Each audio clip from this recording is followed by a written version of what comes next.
determine the depth of the boat and also determine the rocker. And where these horses are positioned is where the shear is set. Now we move the horses way in and we flip the boat upside down, and we're going to set the shear. I'm going to determine this measurement by the depth here. We want to give him 10.5 inches on the inside. We need to give him enough clearance to slip into the boat. A little deeper, the boat's going to be a little more V, a little more elliptical, which is going to make the boat a little faster. You set your rocker and depth of the boat. This works out here, so he has his 10.5 to get in. The rocker looks just right, the shear looks just right. We might just set our keel like this. With these Aleut boats, there's always a lot of rocker in it. And the rocker usually starts at the foot. This is our foot brace here. Okay. And it really starts to change dramatically out toward the bottom of the floor. It'll probably be about 5 or 6 inches to this tip. And probably about 3/4 in the back. It's a really long boat. It's over 18 feet long. So the more rocker we put in there, the better for turning. With that keel, it allows me to put a lot more rocker in than conventional sea cart. Check this, and we've got about 10 1/8, which is just about right, because as you rib these things naturally, you put a tiny little bit of pressure on this keel as you work, and the shear looks nice. So I think we're ready to start ribbing it. Stick a couple of them in and start shaking it.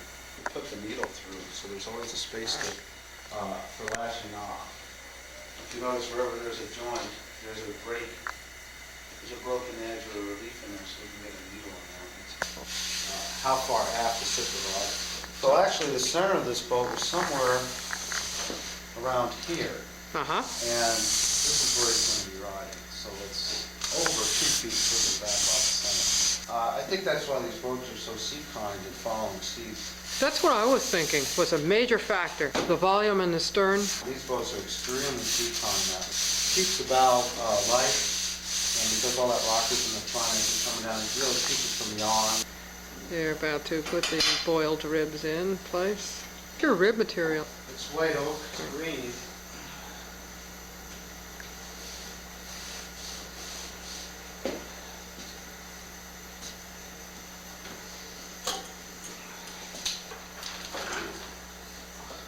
Just make sure that's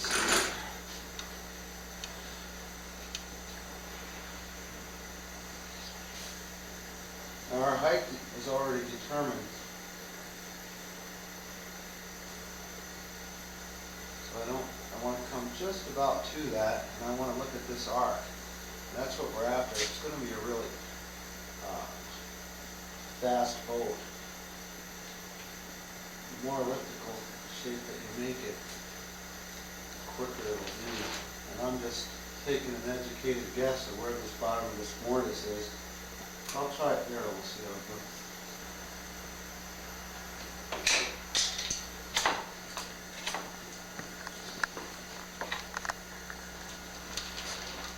Make sure that stays.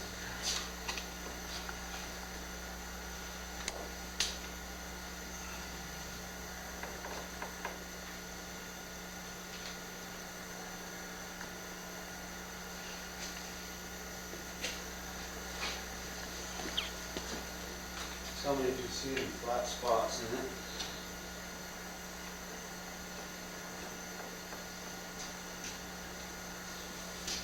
How does it look from there? That's pretty good. This side is a sharp curve and the other side's real soft. So this has to go this way? No, that one's real sharp. Yeah, like that one.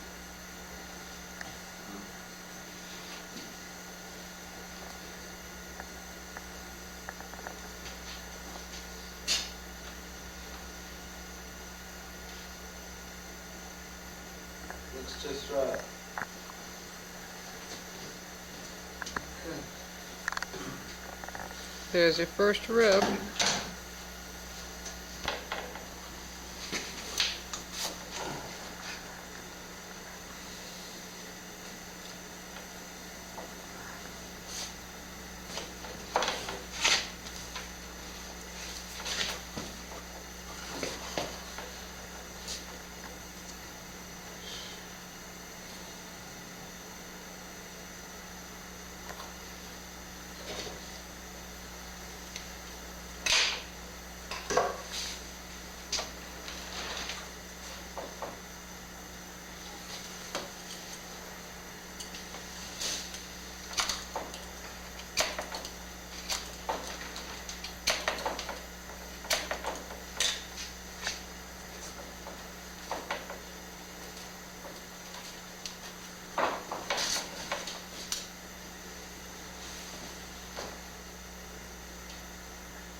The short ones are the hardest.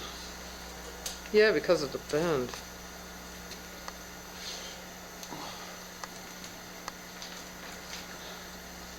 I like the entry to be as fine as possible, so.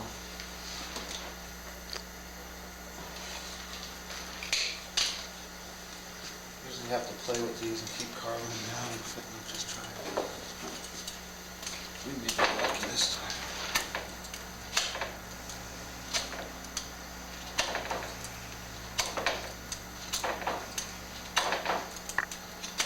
Carve a lot off of these front ones so you can get it to angle a little bit more.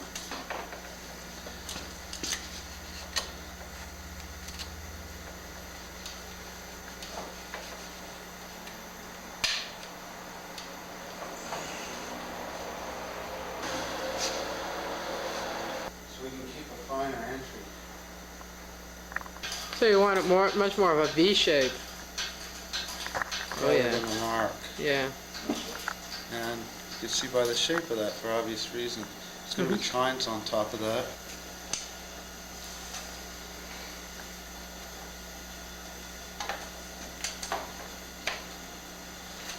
And this wood doesn't want to do that. It just wants to go round.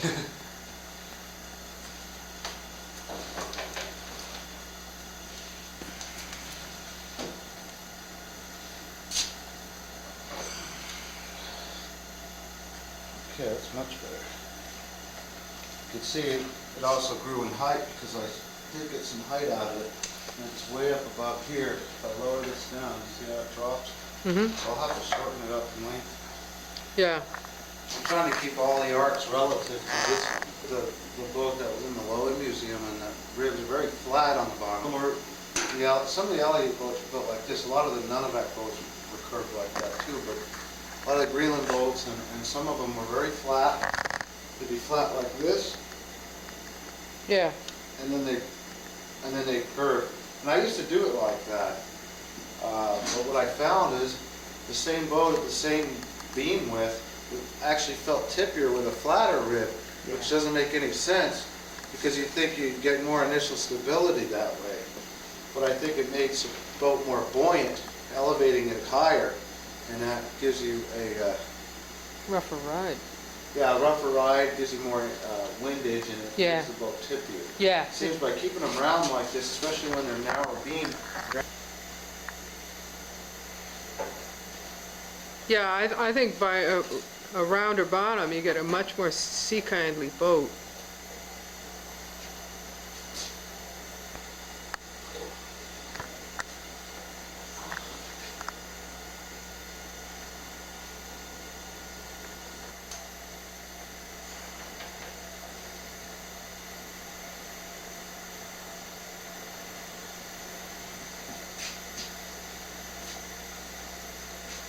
Pound like this, you get so much more strength in your hull than if the rib had a flat section in there.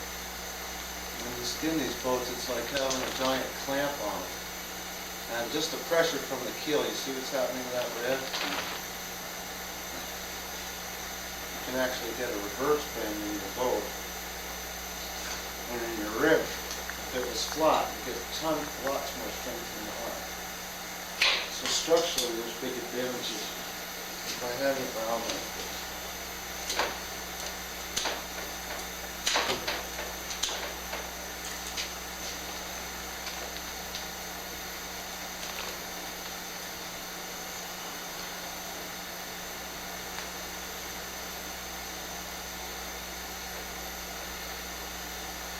Thing with the Greenland boats, they usually have an average of, under 20 ribs. And the Aleut boats usually have over 40. You have double. They're not quite as wide. A lot more smaller pieces. I noticed that. It's very, very different.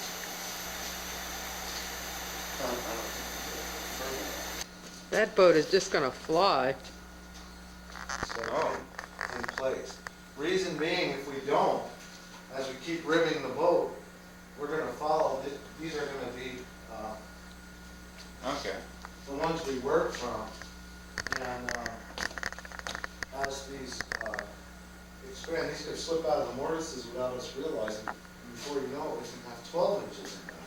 So we want to get these pins so they don't move. And we'll get this keel somewhat straight, and put some temporary lashings on it, so the keel, so we don't change our rocker either, so we move it around and around.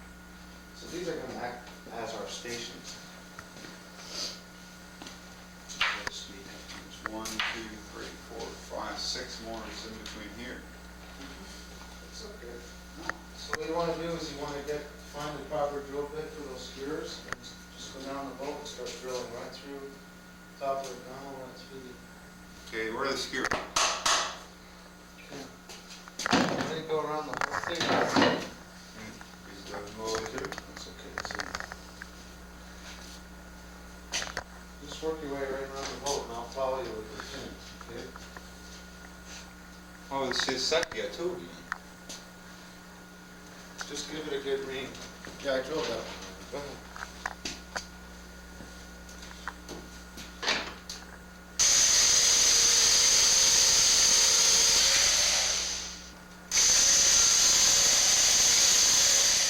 Blind because it went into the...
One real good one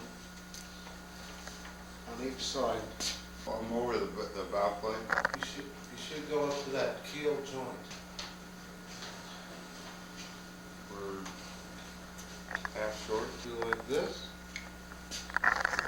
Make sure the line's parallel with the rib. You're not going to cross it. Come straight underneath. You can time and shoe twice. What I like to do is put that knot off to the side so it doesn't put a bulge in the skin later. And come back parallel again.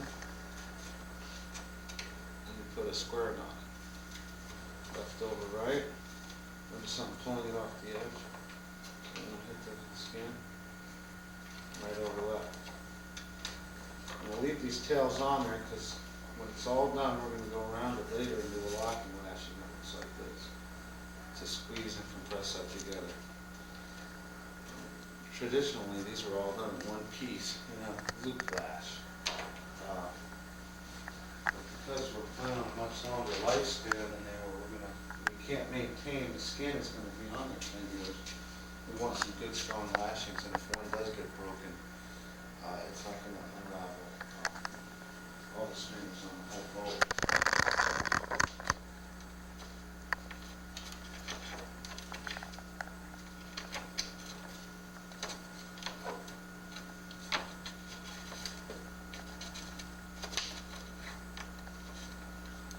Seems like when all these ribs are in, it's overwhelming how many lashings there are, but when you're actually doing them, you'd be surprised at how fast they go once you get a rhythm. And two people can do it in a couple hours.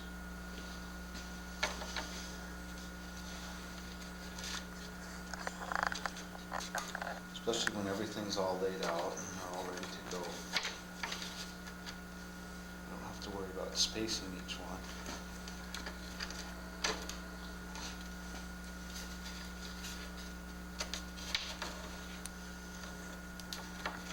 Basically, we're going to just tack these in place so then we can see what the whole boat looks like and make sure that's the whole shape we want for this particular purpose. We can make changes in it.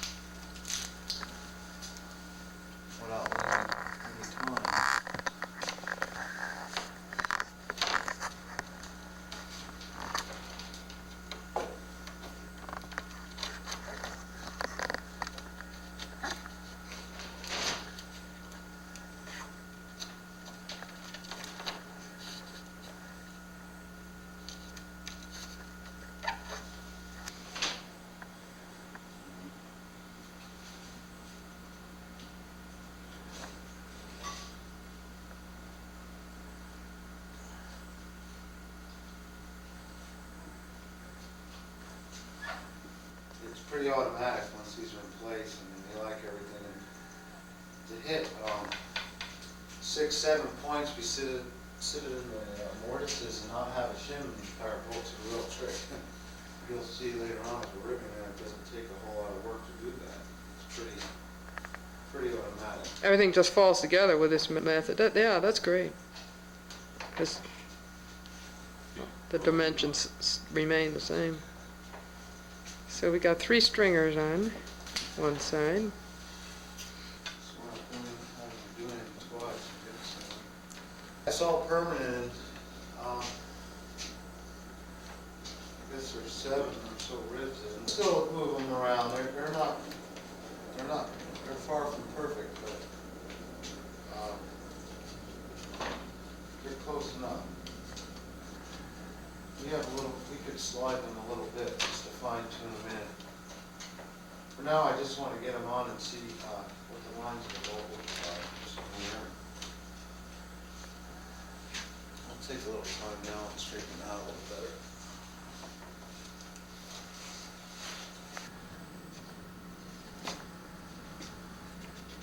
Is this keel straight? No, there it is.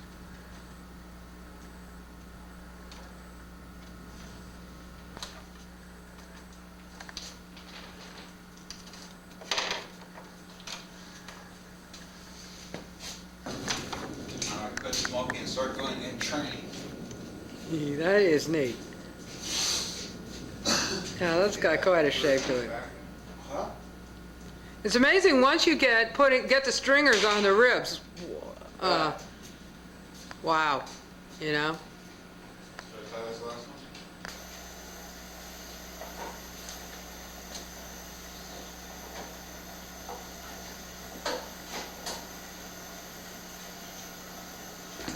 Okay, coming together, right?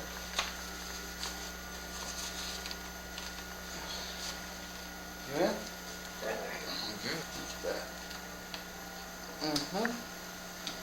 I like it.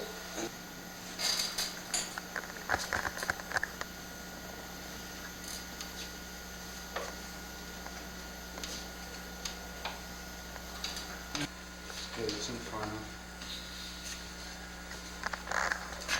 We'll shim that.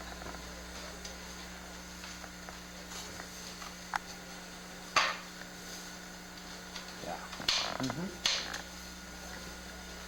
Oh, we want it to even. It's up even more here, too high. See if we can get it in far. Okay.